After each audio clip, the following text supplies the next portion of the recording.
Em primeiro lugar, educação. Bom dia, boa tarde, boa noite, dependendo de quando você estiver vendo esse vídeo. Em segundo lugar, bem-vindo ao canal Preso na Língua para gente olhar para a poesia. Mais uma vez, vamos olhar para o Luís de Camões. É uma das figuras mais importantes da língua portuguesa, não tem como fugir. Agora, uma coisa que acontece é que, devido ao formato desse canal aqui, mais comumente eu trabalho os poemas líricos do Camões, os poemas mais curtos dele. E é óbvio que a gente, já comentei, tem uma série de questões a respeito desses poemas curtos, porque o Camões nunca chegou a organizar a edição das suas próprias obras. Foram 2 ou 3 poemas líricos que saíram em livros enquanto ele estava vivo. Diz a lenda que ele tinha um manuscrito no qual ele estava preparando a edição dessas obras, mas, para ser muito prático e honesto, a primeira edição das rimas do Luís de Camões saiu 15 anos depois de ele ter morrido. A segunda edição dessas rimas sai 18 anos depois dele ter morrido, e é óbvio que tudo isso causa problemas muito grandes. Independente de os poemas serem dele ou não, porque tem os outros problemas de atribuição que dizem respeito à concepção de poesia do século XVI, porque a ideia de autoria não era uma ideia igual a que a gente tem hoje. Independente de tudo isso, tem um livro que faz com que o nome do Camões seja um nome imortal, porque tem uma qualidade, tem uma profundidade, tem uma variedade, tem uma densidade que é inegável. Os Lusíadas, de 1572. Esse não temos dúvida de que seja do Camões, não temos dúvida de que seja uma gigantesca obra-prima, uma das maiores da língua portuguesa, e é um livro que cria dificuldades devido ao volume para a gente poder trabalhar num canal com as dimensões como esse aqui tem. Independente disso, a gente vai fazer o esforço de entender algumas coisas. Vamos olhar para a poesia? Olha pra poesia. Olha pra poesia. Olha pra poesia. Olha pra poesia. Olha pra poesia. Olha pra poesia. Olha pra poesia. Olha para a poesia.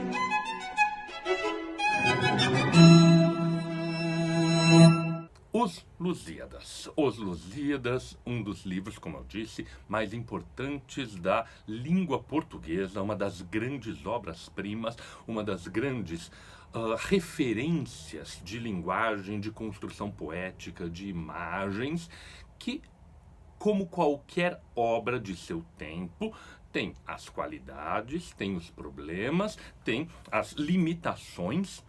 Eu gosto, quando vou buscar informações sobre algum livro que eu não conheço novo ou algo do gênero, de olhar os comentários, por exemplo, na Amazon. E eu geralmente vou olhar os comentários negativos, porque os positivos dificilmente trazem algo de interessante. Quando os comentários negativos são fundamentalmente a entrega demorou, o livro veio com página rasgada e etc., aí eu consigo ter certeza de que os comentários positivos são realmente relevantes. Quando os comentários negativos são inteligentes e são baseados em elementos efetivos do texto, isso me dá uma relativização. E quando eles são muito idiotas, eu confirmo que os comentários positivos podem ter algo de interessante. E quando eu fui uma vez ver os comentários negativos de uma tradução norte-americana dos Lusíadas, o comentário era basicamente: o livro é muito racista. Uau! Quem na Europa do século XVI não era racista, não era preconceituoso, principalmente com relação à religião? Havia uma disputa entre cristãos e uma disputa, no caso dos portugueses, entre cristãos e muçulmanos.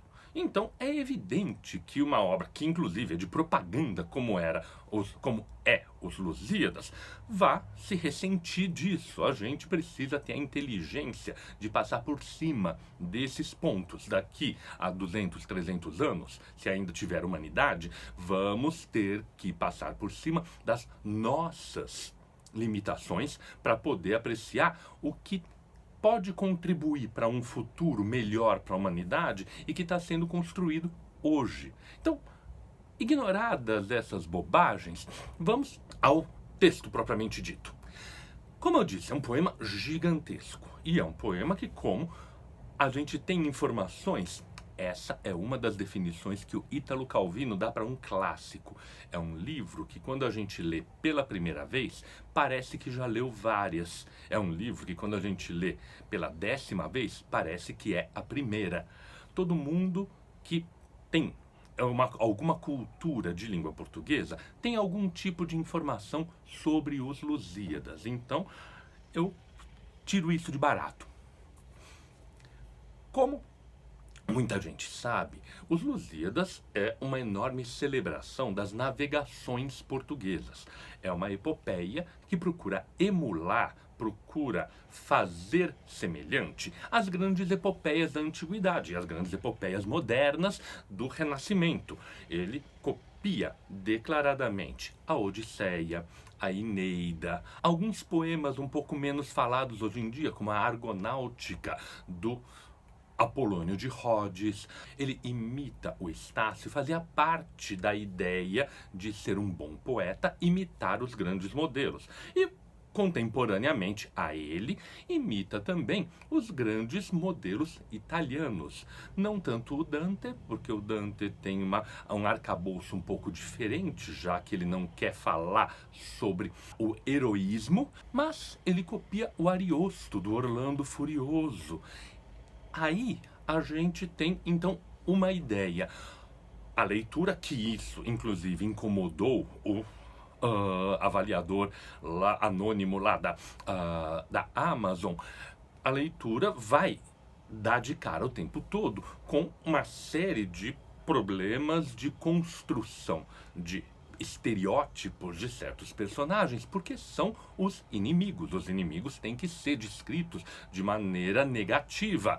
É muito raro que a gente tenha a relativização de que os inimigos possam ser positivos e gigantescos, com uma pequena exceção feita lá no início, a Guerra de Troia. Na Ilíada, tanto gregos quanto troianos são representados de maneira muito positiva. Mas é fundamentalmente, como eu disse, um livro de aventura, um livro heróico e um livro que procura fazer o elogio da nacionalidade. Desse ponto de vista, tem muitas batalhas, tem muita descrição de eventos e é um livro que apresenta certas dificuldades de leitura para seguir o ritmo. Mas a mim interessa o quê? Prestar atenção em alguns momentos de quebra dessa lógica da narrativa, porque aí a gente tem uma obra realmente poderosa. Ela é intuidora de certos processos que estão mudando. Sim, há um elogio à guerra, há um elogio à destruição, mas por outro lado, tem alguns momentos em que a força dessa opressão de Estado se suspende momentaneamente para dar voz a algumas coisas que são um pouco menos violentas e reflexivas. É o que acontece, por exemplo, no finzinho do primeiro canto dos Lusíadas. Um lugar fantasticamente emblemático, porque estamos no meio de uma ação heróica, a viagem do Vasco da Gama para a Índia. Acabaram de cruzar o Cabo da Boa Esperança. Chegaram a um lugar que é aparentemente simpático aos portugueses, mas que está, na verdade, preparando uma emboscada. E é nessa situação que se encerra o primeiro canto. É nessa situação que se dá a primeira pausa na leitura, já que a ideia central, a ideia originária era de que a gente lê cada canto de uma sentada. E com o que o Camões escolhe interromper essa leitura? Estas duas estrofes aqui. O recado que trazem é de amigos, mas de baixo o veneno vem coberto, que os pensamentos eram de inimigos, segundo foi o engano descoberto. Ó grandes e gravíssimos perigos, ó caminho da vida nunca certo, que aonde a gente põe sua esperança, tem a vida tão pouca segurança. No mar, tanta tormenta, tanto dano, tantas vezes a morte apercebida. Na terra, tanta guerra, tanto engano, tanta necessidade aborrecida. Onde pode acolher-se um fraco humano? Onde terá segura a curta vida, que não se arme e se indigne o céu sereno contra um bicho da terra tão pequeno? São poucos versos, são 16 versos, 2 estrofes. Só relembrando, o Lusíadas é um poema construído em 8ª rima. Um modelo formal utilizado pelo Boiardo, utilizado pelo Ariosto e utilizado por um monte de escritores italianos. 8 versos, decassílabos, a métrica mais moderna da época, rimados primeiro, terceiro, quinto, segundo, quarto, sexto, sétimo, oitavo entre si. A, B, A, B, A, B, C, C. 2 estrofes curtinhas. Agora, olha a transição que se faz. Passa-se rapidamente na primeira estrofe de um ambiente narrativo para um ambiente lírico. Por quê? Começa essa estrofe explicando o que está acontecendo, a mensagem que os traidores estão trazendo encobre uma inimizade com a capa da amizade e, de repente, a partir disso, o sujeito lírico, narrador no caso aqui, mas que agora vai se colocar de forma lírica, começa a expressar seus sentimentos de angústia diante desse engano. Chama a atenção rapidamente para um fato que é importante, porque o Camões é extremamente rigoroso nesse uso que ele faz da 8ª rima, porque os assuntos são dispostos de 4 em 4 versos. Veja que os primeiros 4 versos dessa estrofe descrevem a parte narrativa. É nos 4 seguintes que começa a expressão lírica, a interjeição que expressa o sentimento de indignação e de espanto desse narrador. Para, na estrofe seguinte, que é o meu foco principal aqui, ser ela inteira lírica, inteira uma grande reflexão sobre a condição humana. Por quê? Ela, de novo, se coloca em 2 subseções. A primeira dos 4 primeiros versos, que descreve que tanto no mar quanto na terra, o que a gente encontra são adversidades. No mar, as tempestades, as tormentas. Na terra, a guerra, os enganos. Para chegar à conclusão, se no mar a gente tem problemas, na terra a gente tem problemas, o que sobrou? O ar, que ainda não era dominado pelos seres humanos, não era habitado pelos seres humanos, só não era cruzado pelos seres humanos. Então, sobraram 2 dimensões do planeta, a dimensão aquática, a dimensão terrestre.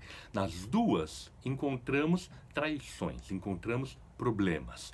E aí que fica a pergunta: se não tem nem no mar, nem na terra possibilidade de descanso, onde que o ser humano pode se abrigar?